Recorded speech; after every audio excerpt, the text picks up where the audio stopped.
Alright, welcome to my Newcastle Guide 101. This is not much of a guide per se, but it's more of a gameplay analysis to help teach you on what plays you can do, what Newcastle is capable of, and just showing a brief example of how you can make that happen. So, Newcastle is very versatile, and there's a few things you need to know about him. For example, his loadout. His PK is going to be the best weapon to run on Newcastle. You always want to run a PK. Mastiff is a maybe, but PK is a must. Other than that, some primaries are burst weapons such as the Nemesis, the Prowler, the Hemlock. The Havoc is also great because you can charge it up behind your wall before you ever have to peek.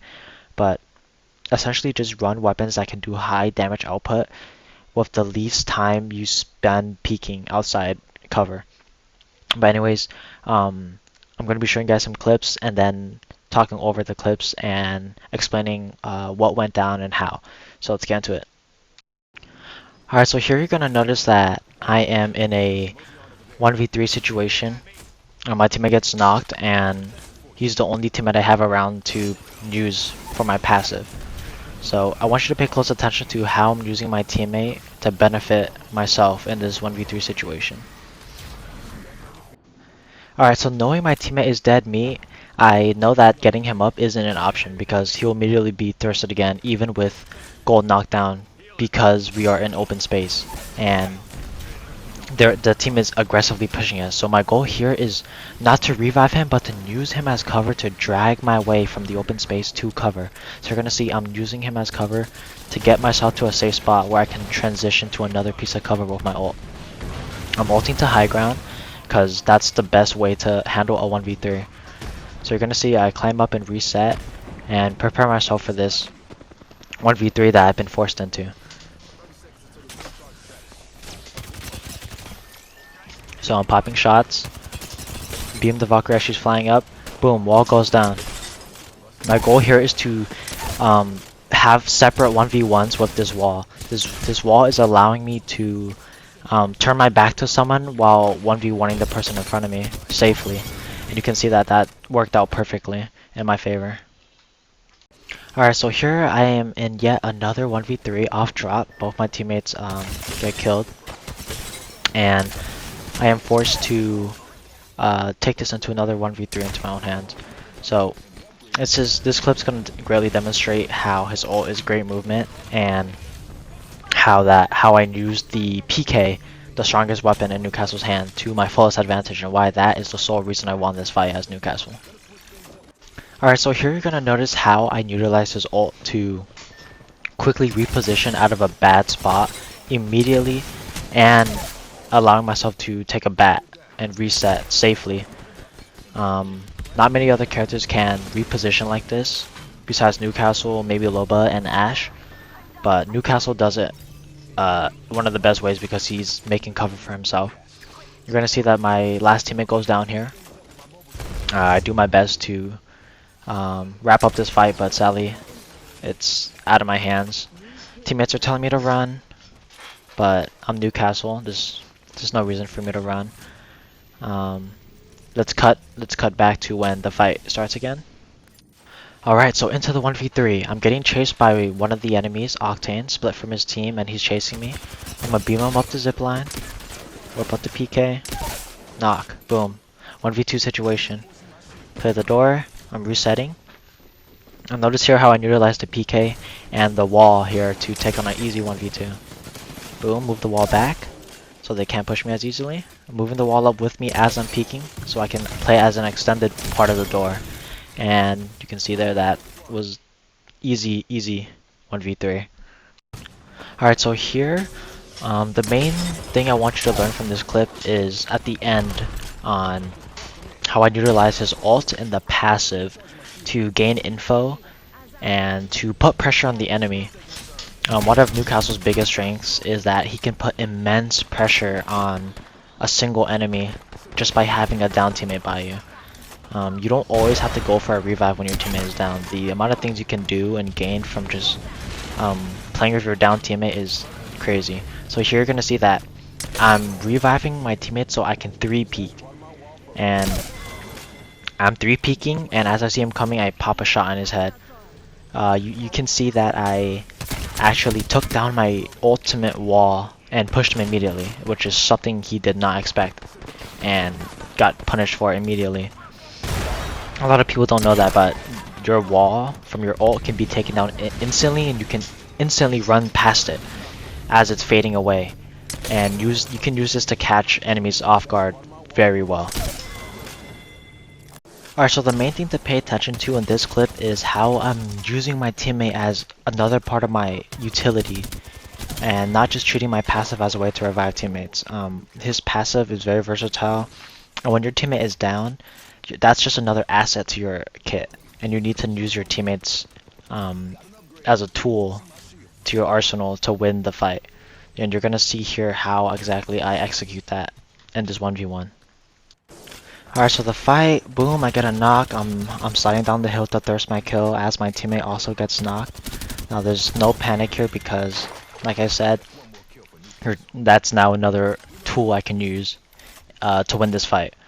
So my goal is to reach my teammate and start using her as a tool to win this.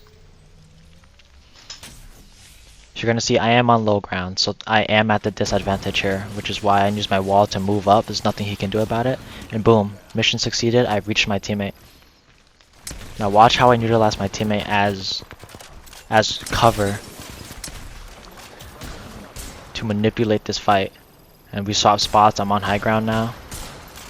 Now the bottom portion of your wall is still useful, especially in high and low ground areas like this, where him being lower than me actually allowed me to use the lower portion only to act as basically a fully effective wall in this case.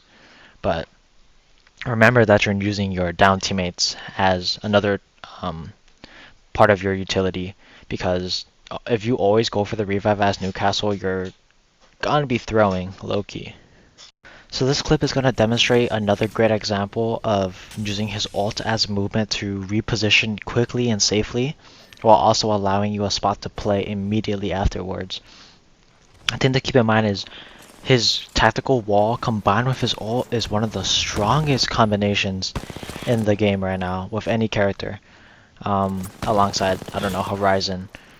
But if you can use his ult and combine your tactical with it, you might as well, because that could be what makes you win or lose the fight.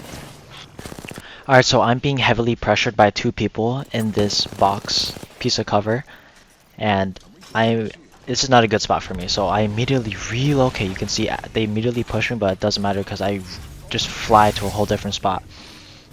I place the ult in an angle that's going to help me, combine the tactical with it, and you can see I'm ducking and weaving and moving my shield around in a way that only I can play it to my advantage and they can't.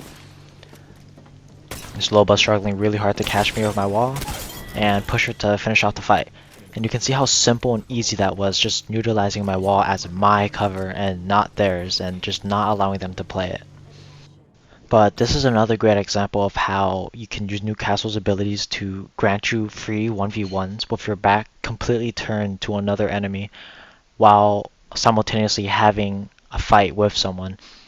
And you need to learn the positioning of your abilities in a way so you can allow yourself to do this. You can see, like, in the majority of my 1v1 with that Pathfinder, my back was turned towards that Loba and I was taking minimal to no damage at all from her, allowing me to basically just have a 1v1 in front of her. Like, imagine how helpless she must have felt watching her teammate get clapped up like that. Alright, so this one is short and simple. You're going to see how in a 1v1 you can have complete control with Newcastle's tactical and passive ability, and the way that your opponent can't do anything when you use one of these abilities.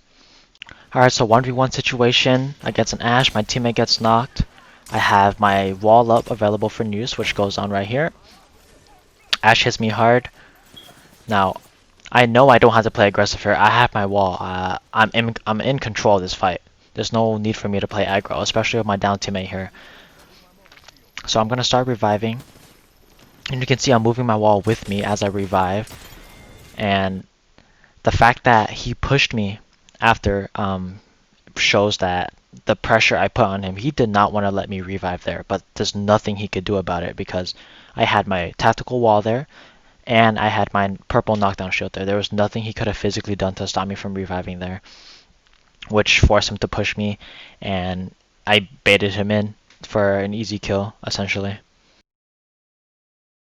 Alright, so I'm just gonna talk over while these two clips play in the back, but you can see that Newcastle's ult is very versatile in terms of movement, cover, and what you can just do with this ult. So you can see in this clip right here that I take down the wall instantly again, to reiterate, to catch off guard, to catch the Valkyrie off guard. And most people just don't expect this. It's similar to a Rampart wall and how you can take down her Rampart wall. And Newcastle is the same, but it's even less expected. And most people just will not see it coming at all. Newcastle's ult will actually override any like world placed object and just destroy it completely when you pop your ult on top of it. Some examples of this are Catalyst Spikes, as you can see in one of the clips. Catalyst Spikes, Rampart Walls, Watson Fences, Watson Pylon, Sears Ultimate, Doors, obviously, the most common one. Something a lot of people don't know is Wraith Portals can actually be completely deleted from existence with a Newcastle ult. He's probably the only character in the game that can delete a Wraith Portal. I haven't tested Ash Portal yet, but I would assume you can also delete an Ash Portal. But just know that Newcastle's ult will delete anything, but keep in mind, this also applies to your teammates. So you can end up destroying your own teammates' objects as well. Like if you landed on a Sears ultimate, that's your own teammates. It would indeed destroy your teammates' ultimate. So just keep that in mind. This is yet another beautiful example of how I can turn my back completely and just ignore someone while 1v1ing his teammate right in front of them, and the damage I can minimize by just simply knowing my wall is there and positioning myself in a way that that wall will cover my back during that fight. So just use this as another example to wash into your mind so you can remember how to use this technique. Alright, so remember how I said his ult was omega versatile and useful in so many situations and can do so much with just one ultimate? Well, there's another news that I haven't gone into yet, and that is knockback. His ult will apply knockback to anyone, any enemies near the radius of your landing position. So you can see here in this clip, I deny someone completely from climbing up on my high ground with my ult. You can just see it completely knocks him back. So put my wall down to play for cover. So now I immediately control the high ground. And the moment he tries to climb high ground, boom, wall. At freest kill ever, just completely knock him off the building. Newcastle, you own this property now. I own this rooftop. The wall's electrified, so if you want to climb up, he's gonna risk getting shocked. And from here, I just win the fight easy because high ground. Alright, so this clip is going to show another great example of how you can use your wall to entry into fights, as well as demonstrating the fact that you should never let your enemies play your wall in any situation whatsoever. That wall is yours, you own the wall. You should play with no wall rather than letting your enemy play your own wall. Because if you're not the only one benefiting from your wall, then the wall needs to go. You're going to see exactly here. I moved the wall away immediately because this crypto is trying to use my own wall against me. I say no, and I just move the wall completely. But yeah, using the wall to enter a fight is great. I enjoy these quick little 2-1 clips. But yep. Alright, and that should be it for all the clips. I hope you guys learned something from analyzing these clips, and remember, this is for people who already know the majority of the basics of Newcastle. I probably didn't get to every little single itty bitty gritty tip that you could learn as Newcastle, but this should serve as an example for the play potential you can do and how to make it happen. So anyways, with that, that's gonna be it. Peace.